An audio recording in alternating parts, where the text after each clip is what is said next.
നല്ല സങ്കീർത്തനത്തിനായി കാര്യങ്ങളെ ഉയർത്തി കർത്താവിനെ സ്തുതിച്ചാട്ട്. ഒരിക്കൽ രണ്ട് മനുഷ്യർ മണലാരണ്യത്തിലൂടെ നടന്നു പോകുമ്പോൾ അവർ പുറകിലേക്ക് നോക്കുമ്പോൾ അവർ ഓരോ സ്റ്റെപ്പുകളും നടന്നു പോയതിന്റെ കാൽപ്പാടുകൾ അവർക്ക് കാണാം. അത് ഒന്ന് ദൈവവും മറ്റൊന്ന് മനുഷ്യനുമാണ്. ആ കാൽപാദങ്ങൾ അവർക്ക് കണ്ടുകൊണ്ട് മുമ്പോട്ട് നടന്നു പോയി അഗാധമായ ഒരു ഗർത്തത്തിന്റെ മുൻപിൽ അവർ ചെന്നു. അഗാധമായ ഗർത്തത്തിന്റെ മുമ്പിൽ ചെന്നപ്പോൾ ഈ മനുഷ്യൻ താഴേക്ക് നോക്കിയപ്പോൾ അതുവരെ 4 കാൽപാദങ്ങൾ കാണാമായിരുന്നു. അഗാധമായ ഗർത്തത്തിലേക്ക് നോക്കിയപ്പോൾ 2 കാൽപാദങ്ങൾ മാത്രമേ കാണുന്നുള്ളൂ. ഉടനെ മനുഷ്യൻ ഇങ്ങനെ ചിന്തിച്ചു, ഇതുവരെയും എന്റെ കൂടെ ദൈവം ഉണ്ടായിരുന്നു, പക്ഷെ ഈ അഗാധമായ ഗർത്തം കണ്ടപ്പോൾ ദൈവം എന്നെ വിട്ട് മാറിപ്പോയി, ഓടിപ്പോയി. ഈ അഗാധമായ ഗർത്തത്തിൽ കാണുന്ന 2 കാൽപാദങ്ങൾ അതെന്റെ മാത്രമാണ്. ഇപ്പോൾ ദൈവത്തിന്റെ സാന്നിധ്യം എന്റെ കൂടെ ഇല്ല എന്ന് ചിന്തിച്ചപ്പോൾ ആ മനുഷ്യനോട് ദൈവാത്മാവ് ഇടപെടുകയാണ്, സംസാരിക്കുകയാണ്, മകനെ, അഗാധമായ ഗർത്തത്തിൽ കാണുന്ന ആ 2 അദൃശ്യമായ കാൽപാദങ്ങൾ നിന്റെ അല്ല, അതെന്റെ കാൽപാദങ്ങളാണ്. മണലാരണ്യത്തിലൂടെ നിനക്ക് സുഖമായിട്ട് നടക്കാമെന്ന് എനിക്കറിയാം, പക്ഷെ ഈ അഗാധമായ ഗർത്തത്തിലൂടെ നിനക്ക് നടക്കാൻ പ്രയാസമായതുകൊണ്ട് നിന്നെ ഞാൻ എന്റെ തോളിൽ ചുമക്കുകയും ഈ ഗർത്തത്തിൽ കാണുന്ന 2 കാൽപാദങ്ങൾ എന്റെ കാൽപാദങ്ങളാണെന്ന് പറഞ്ഞപ്പോഴാണ് ആ മനുഷ്യന് ദൈവത്തിന്റെ കരുതൽ മനസ്സിലാക്കുവാനാണ്. 23-ാം സങ്കീർത്തനത്തിന്റെ 1-ാമത്തെ വാക്യത്തിൽ നാം വായിക്കുന്നത്, The Lord is my shepherd. യഹോവ എന്റെ ഇടയനാകുന്നു. ദൈവമക്കളെ, നല്ല ഒരു ഇടയൻ നമ്മുടെ കൈക്ക് പിടിച്ചതുകൊണ്ടും ആ ഇടയന്റെ പുറകെ നാം അനുഗമിച്ചതുകൊണ്ടുമാണ് നമ്മൾ ഇതുവരെ എത്തിയത്. അല്ല നമ്മുടെ ശ്രേഷ്ഠതയല്ല, നമ്മുടെ ജോലിയുടെ കൂടുതൽ കൊണ്ടല്ല. നിങ്ങൾ നല്ല കമ്പനിയിൽ ജോലി ചെയ്യുന്നവരും നല്ല ശമ്പളം വാങ്ങിക്കുന്നവരും ഒക്കെയാകാം, നല്ല ഭക്ഷണങ്ങൾ കഴിക്കാനൊക്കെ ഉണ്ടാകാം. പക്ഷെ അതൊന്നുമല്ല നമ്മൾ ഇവിടെ കൊണ്ടെത്തിച്ചത്. ആമേൻ. ആ നല്ല ഇടയൻ നമ്മുടെ കൈക്ക് പിടിച്ചതുകൊണ്ട്, ആ നല്ല ഇടയനെ നാം അനുഗമിച്ചത് കൊണ്ടാണ്. അതെ, നമ്മുടെ പ്രിയൻ നമ്മുടെ വലങ്കരത്തിൽ പിടിച്ചിരിക്കുന്ന ശ്രേഷ്ഠവാനായ ദൈവമാണ്. ഇന്ന് ഒരിക്കലും എത്ര പേർക്ക് വിശ്വാസമുണ്ട്, ഞാൻ എന്റെ പ്രിയൻ, അവൻ എൻ പ്രിയൻ വലങ്കരത്തിൽ പിടിച്ച് എന്നെ ഓരോ ദിവസങ്ങളും നടത്തുകയാണ്. ഞാൻ നടക്കുകയല്ല, എന്റെ ദൈവം എന്നെ നടത്തുകയാണ്. ആ വിശ്വാസം അകത്തളങ്ങളിലുണ്ടെങ്കിൽ ചേർന്ന് പാടി, കരങ്ങളെ അടിച്ചു പാടി ദൈവത്തെ ആരാധിക്കാം. എൻ പ്രിയൻ വലങ്കരത്തിൽ പിടിച്ചെന്നെ നടത്തിരുന്നു തിരുന്തോറും. Yes, hallelujah.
ഈ മറ്റുമായ അമർത്തത്തെ പ്രാപിക്കേണ്ടതിന് മണ്ണോട് അമർന്നു പോയാൽ ഹേ മരണമേ നിന്റെ ജയമേ, ഹേ പാതാളമേ നിന്റെ വിഷമുള്ളവേ എന്ന് അവൻ പറഞ്ഞുകൊണ്ട് ഉയർത്തെഴുന്നേൽക്കുന്നു. നമ്മുടെ പ്രിയപ്പെട്ടവരെ പോലെ ഉയർത്തെഴുന്നേൽക്കുന്നു. ആ വലിയ സൂര്യൻ നമ്മുടെ മുന്നിലുണ്ട്. ചേർന്ന് ആമേൻ ഹല്ലേലൂയ. നിലവിളിയടിച്ച് ചേർന്ന് അവൻ ദൈവത്തോടു കൂടി ആരാധിച്ചാട്ടെ.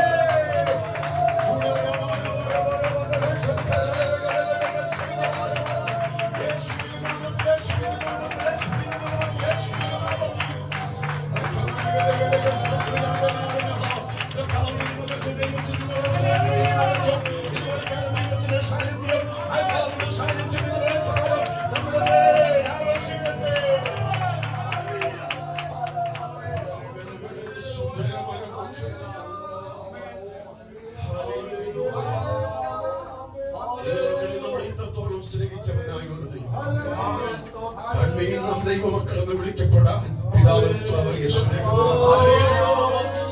ഒരു യോഗ്യതയുമില്ലാതിരുന്ന നമ്മൾക്ക് Praise the Lord, hallelujah. ഇന്നുവൽക്കാലം ഈ ആലയത്തിനകത്ത് നിന്ന് ജീവനോടെ നിൽക്കാൻ, ആരോഗ്യത്തോടെ നിൽക്കാൻ, സന്തോഷത്തോടെ നിൽക്കാൻ, സമാധാനത്തോടെ നിൽക്കാൻ, ദൈവത്തിന്റെ മുഖത്തേക്ക് നോക്കുവാൻ ദൈവമായ കർത്താവ് നമ്മുടെ ജീവിതത്തിൽ അവസരത്തെ നൽകിയല്ലോ. Hallelujah. Praise God, Jesus, hallelujah.